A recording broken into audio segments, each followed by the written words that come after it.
Hi everyone, this is Grace, and today I'm going to walk you through how I made this beginner baby shower set. So let's go. Just to preface this with, this video is sped up times 1.5. Believe it or not, this still looks glacial, but it's not a real time. So this is my, like I said, beginner baby shower class. It is something y'all have asked for a long time, a beginner baby shower, very classic designs, and I agonized over picking the designs for forever. I opted for 5 classic shapes because the thing with baby showers and with weddings is that there are so many different themes that everyone likes to do, and it's hard to come up with a set that would be as universally applicable as possible. So I opted for some simple hearts and polka dots, basically. This heart technique, by the way, this wet on wet, this is the first time I've ever done this personally. I usually just pipe a dot and then drag a scribe through it, but I find that it becomes like too long of a heart, but this one gives you a nice fat heart, which I really love. Now I did custom, how do I say, design these cutters with Amanda over at Brighton Cutters. Love her, small business based in California. But I did use classic designs, so you can find these on Amazon from Ann Clark.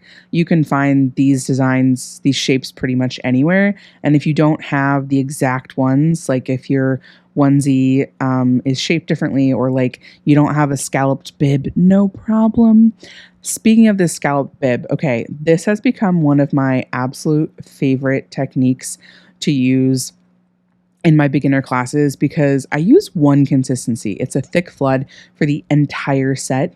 And I think I really fool some people with how much detail and texture you're able to create with just one consistency. It is my signature approach for beginner classes because it makes them so much easier. If you've ever tried to prep royal icing, prepping multiple consistencies and multiple colors is just, whoo, it's a doozy. So this one here, do you see this? That this, you can see the outline. So that's why I made it a different color. Now, I just want to wax poetic on this for a second because this is a technique that was like really big 10 years ago when I was cookie decorating. And I tried to do it the way everyone else would do it, which is just to use a piping consistency. And I think maybe they like cut the tips bigger.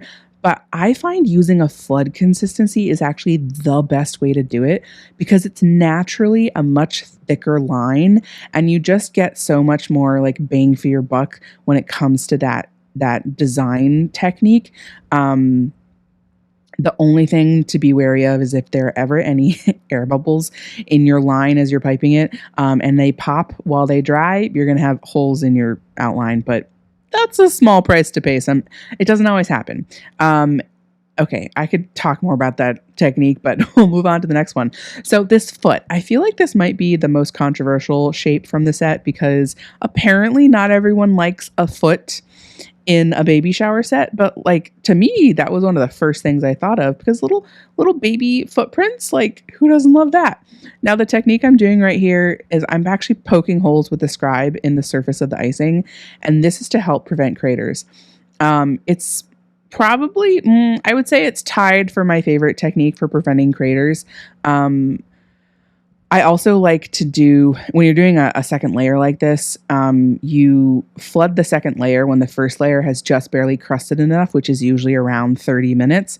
That one seems to be pretty foolproof, but I love this poke technique because you can do this no matter how dry the base flood is. Like you could even do this the next day. And I think that's the beauty of it because you don't have to stress so much about the timing. And I actually think that technique works better the drier the base flood is. Now let's talk about this heart because I included a heart in here because this is just a classic shape. So really you're only using 4 baby shower specific shapes, which can just mean sourcing these cutters is a little easier. I gotta say, the number of hearts I've done at this point, it is hard to come up with something new, and I'm pretty pleased with myself, pleased as punch, with this design that I came up with. You're gonna see in a second, the technique I'm using is actually just half of the technique from that viral candy cane technique that everyone has been using the last few years, including myself. So wait for it.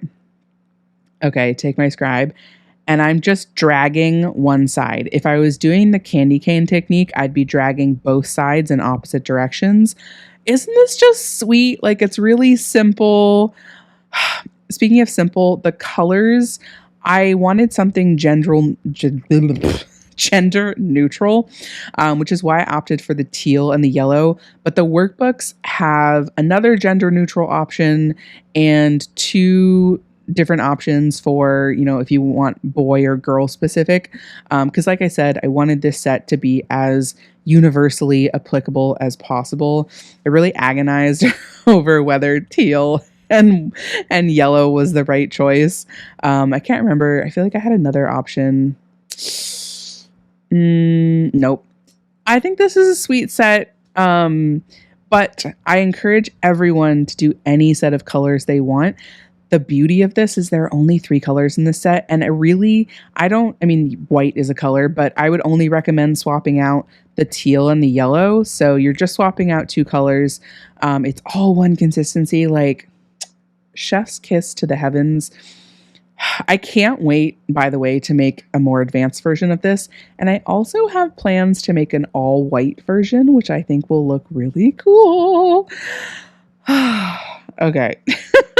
I think that's the last one. Yes, it is. So beginner baby shower. Go check out the link below if you're curious about the class. As always, thanks for joining me. I hope you fell asleep to my voice. Maybe, maybe not. Also, I hope you learned a thing or two. Maybe you'll try these yourself, and I'll see you next time. Bye.